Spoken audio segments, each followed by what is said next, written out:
This is Marcy Pilkington for Good eReader at Digital Book World 2013 in New York, talking right now to Jim Hilt, who is the Vice President of eBooks for Barnes & Noble. He just came off the stage with a really great presentation. We heard a lot of the great buzzwords right now, like discoverability, so some of those issues that are coming up.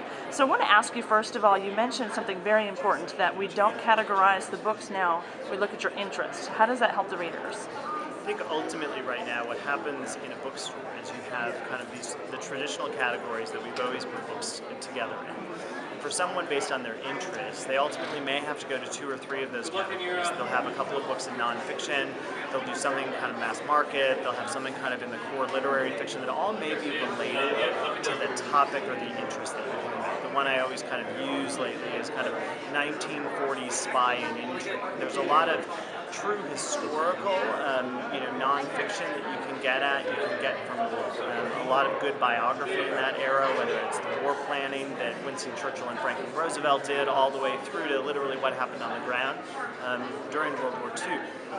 And on top of it, there's a tremendous amount of fiction that covers that space. And so it's really, that's your interest.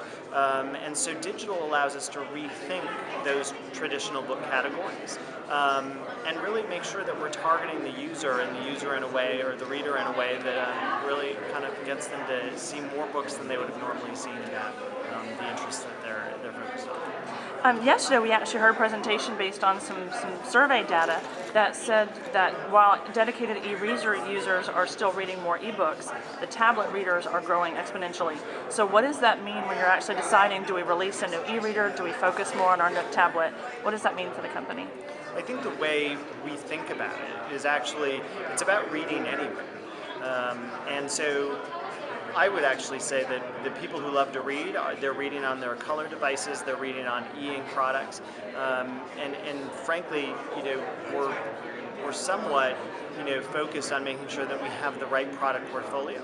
In addition, it's about bringing Nook to all of those devices, right? So we're, really excited about our partnership with Microsoft to be able to be, such a prominent part of the reading experience on Windows 8. We've always been on the iOS and Android platforms. So I think actually for us as a company, the larger, the market for people to be on a device, whether it's a color device or it's an e-ink device, really is great for us because it helps us get books in front of people who want to buy them. Also this year we're hearing a lot about globalization, so is that a consideration moving into these foreign markets, especially to launch in the UK with the Nook? Is there more of a push for a tablet or an e-reader in certain foreign markets? I think the way we look at it is a little bit similar to what we do in the US, which is independent of the e-ink or the tablet device. It's about ensuring that Nook is available across the ecosystem.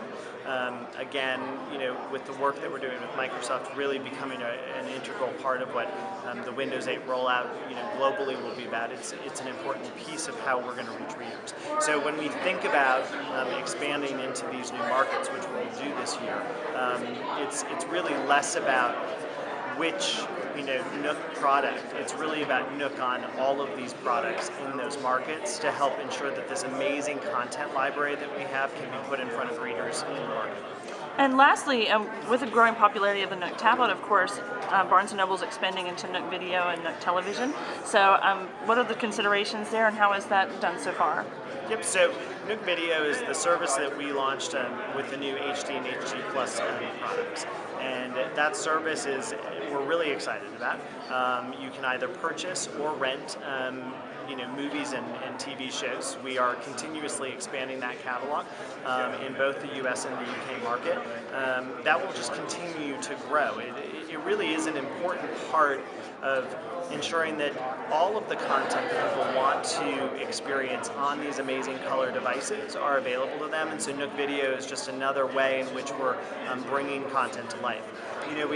We did that on top of and at the same time as launching Nook Catalogs as an example, which was yet another piece of great color content that can take advantage of these devices and really bring a value to the consumer, which built on our history of magazine and newspaper innovation and whatnot. So the way we think about all of this, including Nook Video, is really about bringing the breadth of content and entertainment experiences that you want in your life onto the devices that you use every day.